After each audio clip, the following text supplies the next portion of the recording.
falar no André Lara, que foi um dos autores do Plano Real, e esse realmente, o Plano Real realmente debelou aquela inflação, né, aquela hiperinflação, pelo menos um plano de moeda, né, de estabilização monetária. Mas falando nele, e eu acho que esse é outro assunto interessante, você sabe que o André Lara, não sei se você tem lido, ele tem tido umas ideias assim, extremamente novas sobre o papel do Estado, né, do gasto do Estado. Ele diferencia o investimento público do gasto público.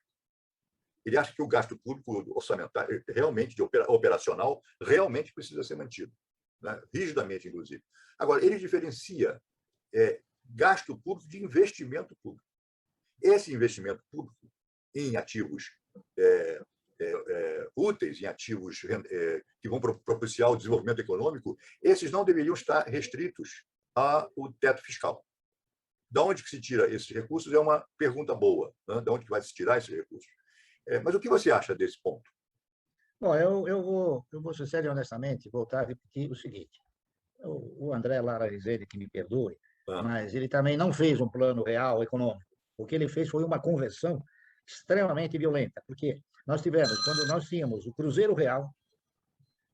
Desculpe, eu vou desligar aqui. Pode dizer.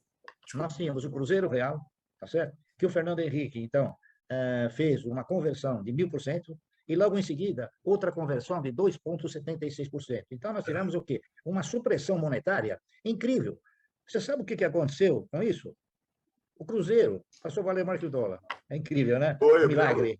Pois é, mas você acha que isso foi uma coisa, um plano? Isso foi uma conversão exagerada, você está entendendo? Eu continuo dizendo que nós nunca tivemos um plano. Pelo menos, mas a inflação foi debelada, né? Aquela hiperinflação foi debelada. Foi, mas ela é psicológica. Por quê? Porque ela transformou 3,76 em 1.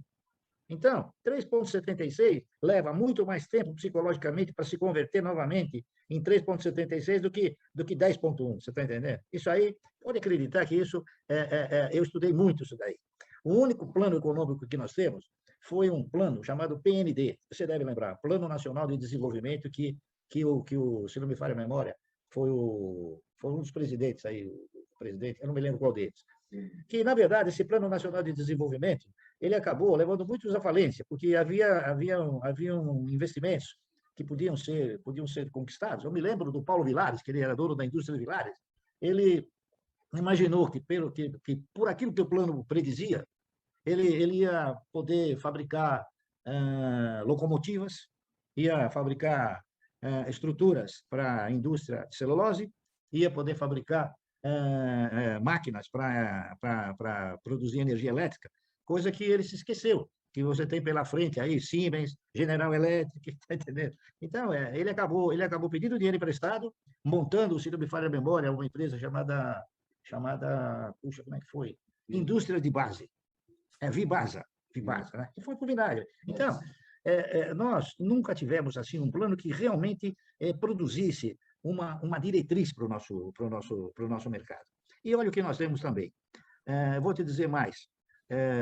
Eu, em 1971, 72, deve ser da sua lembrança também, nós começamos a ter problemas com os fundos de previdência privada. Na época nós tínhamos o fundo Pereira Barreto, GBUX, Providence, tinha também o Montepio da Família Militar. Eles começaram a perder consistência, não é isso? Eu fiz um estudo e eu cheguei numa conclusão interessantíssima. Qual seja, eu cheguei na conclusão que a previdência podia ser uma previdência sustentável. Por quê? Se ela fosse amparada, desenvolvida e bancada pela empresa, não pelo Estado. Então, o que eu fiz? Eu desenvolvi um projeto para mim desenvolver isso aí, para mim chegar a uma conclusão para ver se realmente eu tinha condições de provar alguma coisa. E olha, eu consegui provar. Por quê?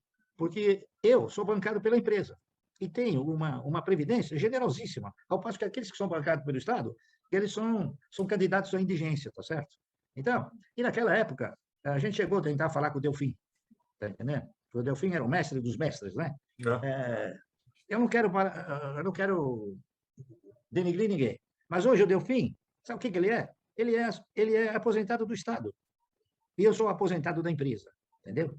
Ele ganha um salário e eu ganho 1000 vezes mais do que ele. Então, o governo ele não quer olhar, ele não quer escutar. Como agora nós estamos falando, agora nós estamos aqui dialogando, que o mercado de valores ele tem erros profundos que poderiam ajudar muito o próprio empresário a vir aqui para o país, abrir o seu capital e desenvolver a sua indústria dentro de padrões internacionais.